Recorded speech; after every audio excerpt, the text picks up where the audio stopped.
welcome to 1 Million Cups. I'm Brian Mayer, one of the co-organizers here. Looks like we might have a couple of new faces here this morning. Always great when we can bring in some new people. So this morning we have Apostoli with his app Nupper, which I've actually been using for the last few days here. And it should be interesting. So this is for those of you who have an addiction to the snooze button. Anybody? Addiction to the snooze button. Okay, all right. So it's a little bit going on here. But before we begin, let's just go ahead and go around the room and give some quick intros about your name and the company that you're with, or maybe 5 seconds about what that is. Awesome. Brian Mayer, I'm with Little Studio Creative. We build custom photo-driven websites for small and mid-sized companies. So, and thank you to Jake and his boys for providing the coffee this morning. One Page Accounting and Brookie Realty and Milwaukee Realty. And so thanks to those guys. So without any further ado, Apostoli, tell us how we can wake up better in the morning. Thank you, Brian. All right, let me just get one thing over here. Good morning. Good morning, everybody. Thanks for coming. Thank you for having me. So we're going to be talking today about Nupper. Nupper is an app that I've been working on, and I'm going to be basing a business, hopefully, on that. But before we get started, I'd like to see, Brian already asked you, but I'd like to ask you a few questions, just a quick show of hands. And if you can raise your hand and keep it there. How many people actually used an alarm clock today to wake up? All right, so pretty much everybody except for sir, how did you wake up this morning? Just very light sleeper, so I've never had to use an alarm clock. Never had to use an alarm clock. Okay. Just if you need to leave at any point, this is not going to be a video. No, I'm going to take no offense. So, okay. So for the rest of you, you put your hands down. I told you. It's like Simon Says. How many of you? Simon Says. Yeah. Well, you're going to see Simon Says as well later on. I'm glad you said it. How many of you actually used an alarm, snooze button? Who used the snooze button function? Today? Any day. I mean, today or any day, if you generally use it. All right, so a few people. How many of you hit the snooze button unconsciously without realizing that you're doing it and just falling back asleep? All right, still a few people. All right, getting tired, Matt? No good. All right, and do you ever sleep through your alarm clock, like without realizing that it's going off and it's just banging and you're just sleeping through it? Anybody have that problem ever? All right, one guy, and me too. So, and how many of you were actually happy to hear your alarm clock go off this morning? How many of you heard it and were like, yes, I couldn't wait to hear it? All right, Will. Nice job, man. I'm gonna ask your secrets later on. Okay, so I just want to establish, the demographics, who I'm talking to. Just to get started, a little bit of background about myself. I come from a math and physics background, but forget about that. All my life I've been struggling with the waking up in the morning, and it's always been a headache to wake up in the morning throughout, like as far as I can remember.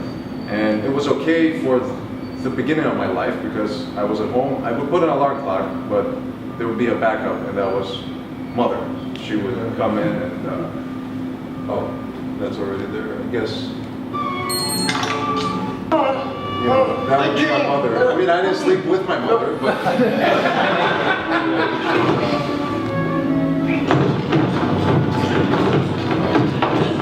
Story of my life. This got a lot of better reaction, by the way, when I presented to a group of second graders. They love this. They made me play this again, I guess. We'll skip it then. So, life was okay. I could still get up and go to school, but then I had to hit college, and I had to be up on my own, and like for the rest of my life. So I needed to find solutions. I had missed a lot of classes during college because I skipped the alarm clock, because I couldn't hear it, because I kept snoozing without realizing how long, and just wake up and realize it's it's an hour later than I wanted to get up, rush out. It was a big struggle, and I thought there was something wrong with me, and there is, but okay. So I started looking at a few solutions, and this is Clocky, everybody. It was a gift by my sister. She bought it because she knew I had a problem with waking up, and you'll see in a little bit what it does. But yeah, I tried a few solutions. The whole problem with my morning wake up was that I couldn't get my brain stimulated. My body could wake up, and I could, some people say put your alarm clock across the room and get up, and that will wake you up. I would do that unconsciously, fall back instead of never remembering turning my alarm clock off. So I needed more brain stimulation, that's what I figured. So I tried a few things. There was the flying alarm clock, which is basically what it does. It has a spin effect. You can see it for yourself. Now you have to wake up, get up, find it.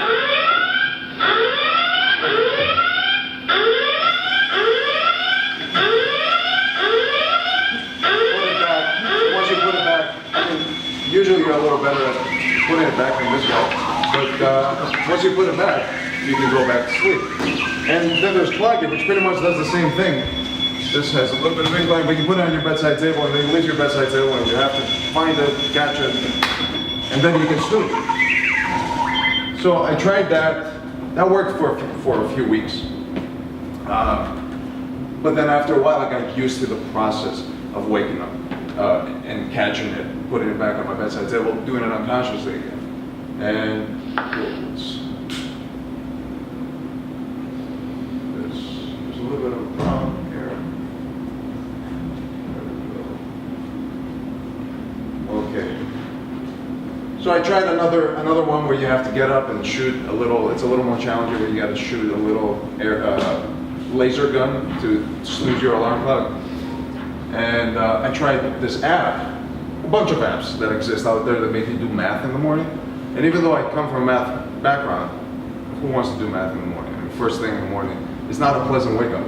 And then there's Wake and Shake, and I won't play that video for you. Basically what it does is you have to wake up, and to snooze it, you have to shake your phone vigorously. And that's very fun. I think we're up now. So I tried all these things, nothing worked. As I said, it worked for 1 week, 2 weeks, 3 days, and then it would stop because I would get too used to it. So the problems that I found with all these alarm clocks were, one of them was that it has a fixed alarm sound. It never changes. The other is that the task was very repetitive. So I would get to learn the task, subconsciously do it, and go back to sleep without realizing that I had to be up.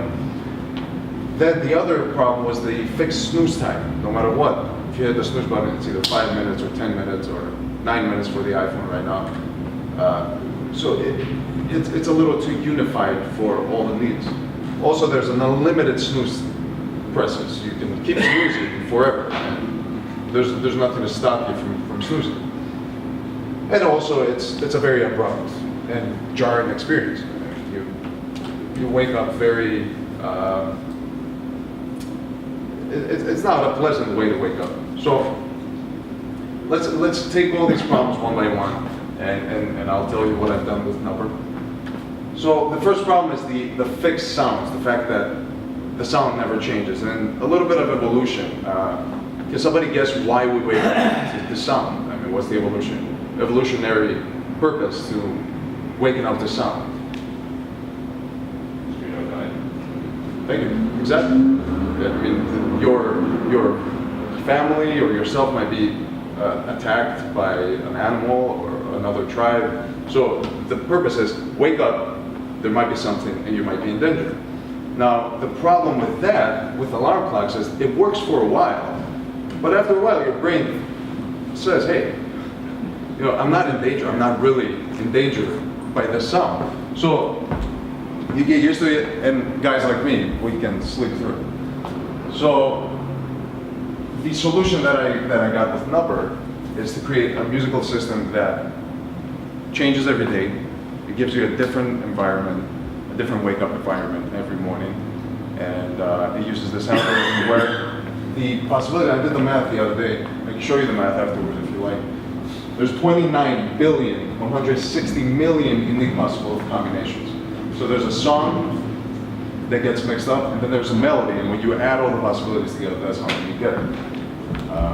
So that solves, I believe, the problem to fix sounds.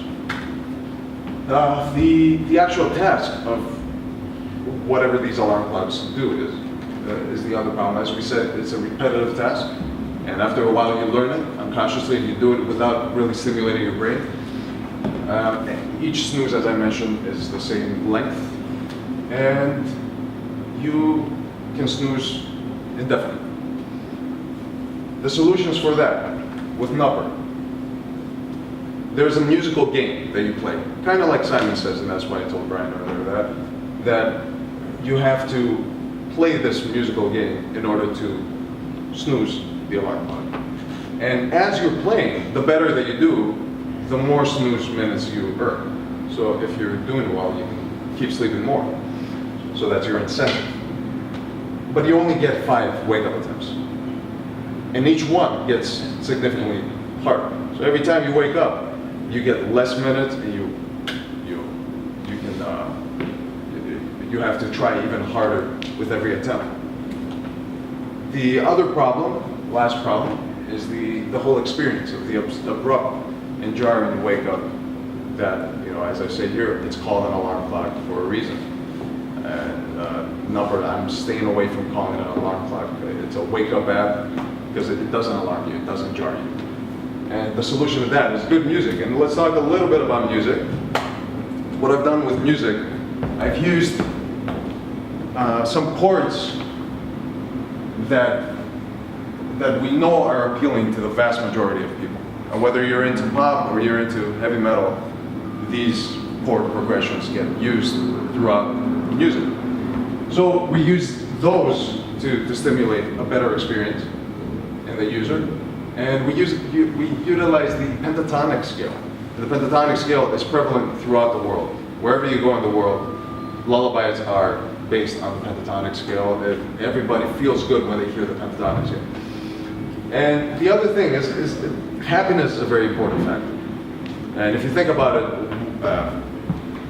think of all the times where you're happy when you wake up. If you're on vacation, or you're next to your lover, or your kids are up, and if you have kids and they come and jump out of your bed, you don't feel like snoozing, you're happy, you want to get up. So these tie in with the music producing this happiness. A little bit about the brain, and then we can jump into Nupper a little more. So this is the brain. If I'm facing this way, sideways, the full brain. As you can see, music is the only thing, arguably the only thing, that can stimulate this many parts of the brain in so many different ways. So if that's what I was looking at, how do you get the brain activity to spike in your brain, to get as many neurons firing as possible? And that's music, because there's a different part of the brain that focuses on the feeling, how you feel about music when you hear it. As I said, the pentatonic scale and the chord progressions, they make you feel good. There's a different one for the expectations. So when you're hearing a pop song, you've heard it before, right? But you hear it many times, and you get excited every time because that's the expectation. That's this part of the brain, the prefrontal cortex, that gets you excited. You know it's coming. So that's one of the aspects that I've incorporated into Nupper. And then there's playing. When you play music, the tactile response is one part of the brain.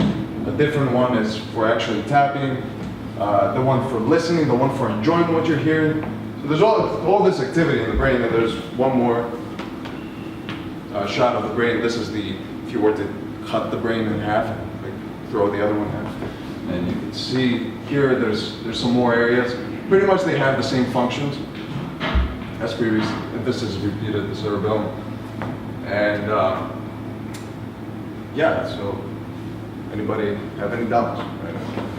Music and the brain have a good effect on your brain. So, demo.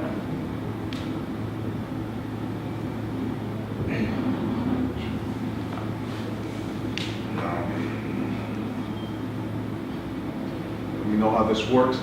I'd love to show it on my phone, but it's very hard because you want to be able to hear it or see it well. And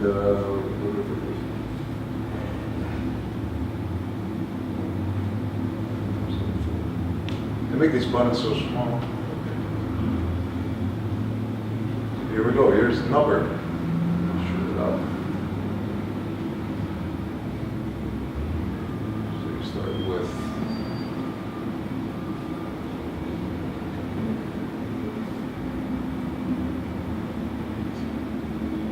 You can choose your time here. And right now we are at 9:26. So we can set it for 9:27. That is not true anymore. You don't have to keep it connected to the power. It's gonna be better. Starts at a low volume.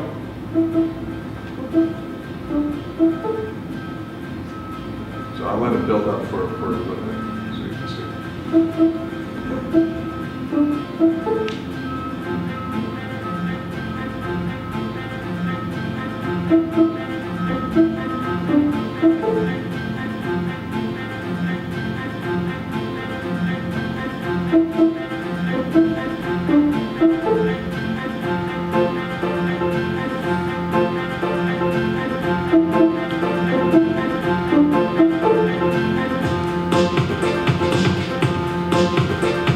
So by this point, get the build up. By the way, the performance is a little better when you run it through the simulator. It's a lot more on time. If you're musicians, you can tell the lag. So now once you're up and you hear this, you enjoy it. By the way, now it's gonna keep DJing the music. It's gonna be mixing tracks, so you never sleep through it. You actually there's activity. You're enjoying what you're hearing. Once you get started, you can play this game, and you have to follow the notes up here. You play them here. This is your time running down. As I said, the first wake up is easier than the second attempt or the third attempt, etc. The more you play, the more snooze time you earn. As you can see over here, these are your minutes that you can snooze for. Once this button appears, then you can snooze, or you can keep going to earn more.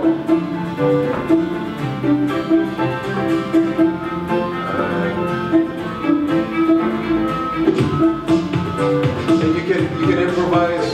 It doesn't kind of penalize you for mistakes.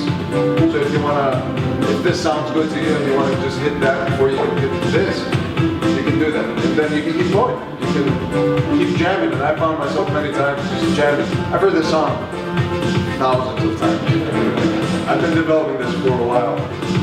I should be sick and tired of it. I still get goosebumps when I hear it. So, now I have the choice. Do I want to snooze or do I want to get up? And in this case, I like to snooze. Because I haven't had a chance to enjoy the coffee by Mr. Jake over here. It was a little too hot. We'll let that snooze. We got 8 minutes. If you want to do some questions right now, and then we can jump back into it. So that little arrow that was going around, are you doing that, or is that automatic? The cursor? Yeah. The little. So that's the cursor from the computer. So on the phone, you're not going to be able to see that because you'll just tap the buttons. You just tap the button. You tap the button. So there's no indicator other than. So you have to be tapping the button or doing something. Yes. Yeah.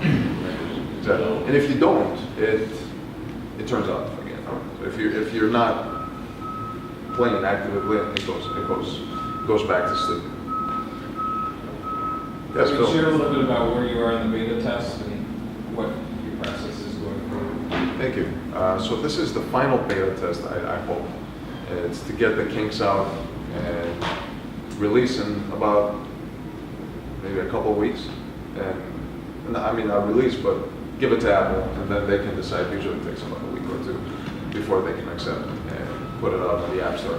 So it's all about getting some feedback about the process from people like Matt is using it, and a few other people in here are using it, and Bill are telling me, change this, change that. So small little changes that I can make and put it on the market, and then start taking suggestions from the people.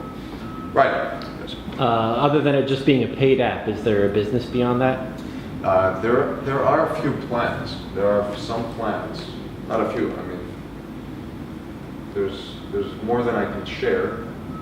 But let me go back into the presentation because I do have a slide with what's to come.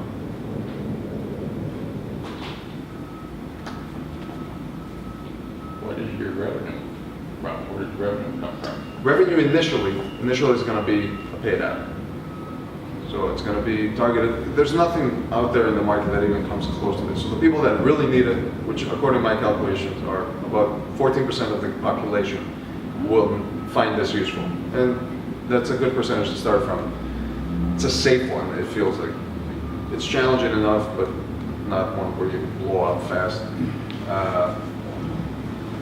First it's going to be paid, then it's going to go into a freemium structure where you have a basic app, and then if you want to pay for add-ons, you can get extra music. There's going to be a few other layers that I want to add, such as I said, a custom tailored music experience. So this music is pop, it's more poppy.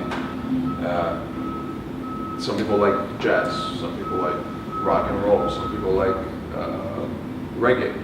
So you have different packages based on what people enjoy, and hopefully people will be willing to pay for that. So that's one of the What models. rate level, yeah? Still being determined. Still being determined. I was thinking of $2.99 to begin with, but I'm questioning that. I'm asking the people in my beta test if that's a worthy price right now. So it's going to be determined. Whatever the people want. Four seems to be the norm on all those apps, so that it's either free or four. 3, yeah, 1 free. It's a weird market right now. It's a tough market. And some other things that are going to be coming in is this social aspect. That, you know how I told you that when you wake up with your lover next to you or with your friends or your kids, I'm going to try to incorporate that, and I have some ideas of how to make the app make you feel like when you're waking up you're next to the people that love you and that you love.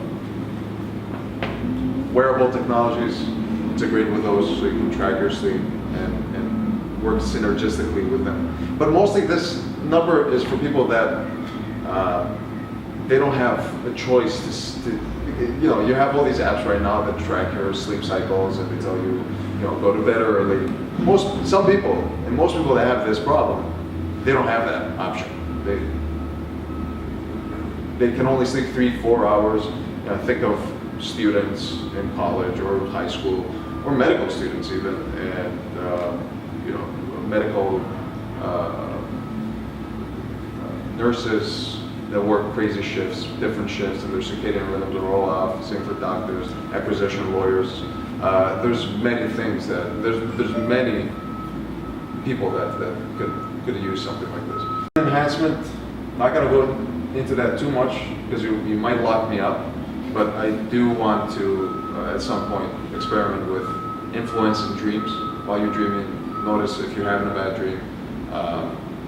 There's some ways that technology allowing will be able to realize when you're having a bad dream and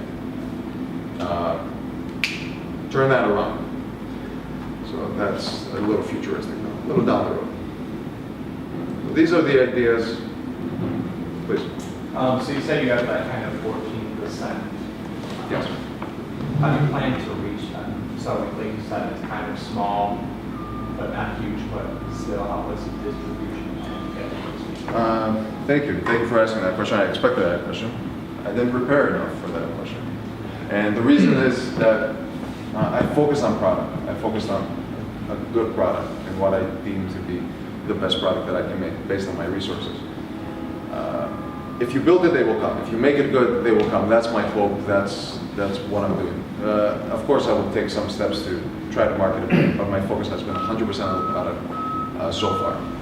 And if you can influence 14 people out of 100, then you can influence 28 out of 100, and then just keep increasing. And so I'm building my tribe right now, as Seth Godin would say. I would guess that it's really one of the few products that are really for the social media. I mean, that is it's a fun, interesting, your brain story on social media to be, make it interesting. I hope so. Thank you. I hope I can build it was. Yes, Bill. Is it possible to find out the intersection of the 14% with influential bloggers? So if you got somebody like David Pogue or Walter Mossberg or whatever, who may be insomniacs or have the same problem, all you need to get this thing going is something that puts out there after you've released it. Because this is all about marketing. Otherwise, you're going to be, in the App Store. I started in 2009, and there were 100,000 apps at that point. It was easy to be seen. It's very hard to be seen now with all the stuff that's there. So you need outside, in my mind, you need outside validation that can support people actually paying for it. Because the pay is a barrier, and yet you want to be paid for it, because otherwise, you may never get to these other things. So finding that missionary for you could be very important. Thank you. That's a good point. And I have a lot of hope when it comes to that. Because the creatives especially are people that need something like this. They're the ones that will stay up at night, even though they have to be up in the morning. So I'm hoping David Pogue or whoever else. All these people actually are reachable. But I don't know if there's a way to find out what the ignorance are up against. But when I reach for them, I want to have a good product. That's because I'm against the whole mentality of not having a product and marketing it, not yet having built it. Yeah. Warning, play a little more, and you can see that it's a little harder.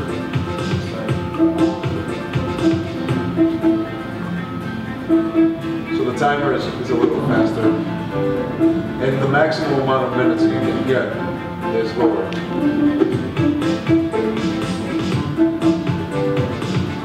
By the way, the notes that you have to play are this melody that you can hear, this distinct melody every day. Every day has a different melody. And that will play in with the dream manipulation that's the plan. You have too much snooze on there, you're gonna miss the train. Well, let's see what happens if you miss it. So, the minutes go back down, the ones that you've burned so far, and you will get even less. You get penalized. And all I can simply say, I am wrong.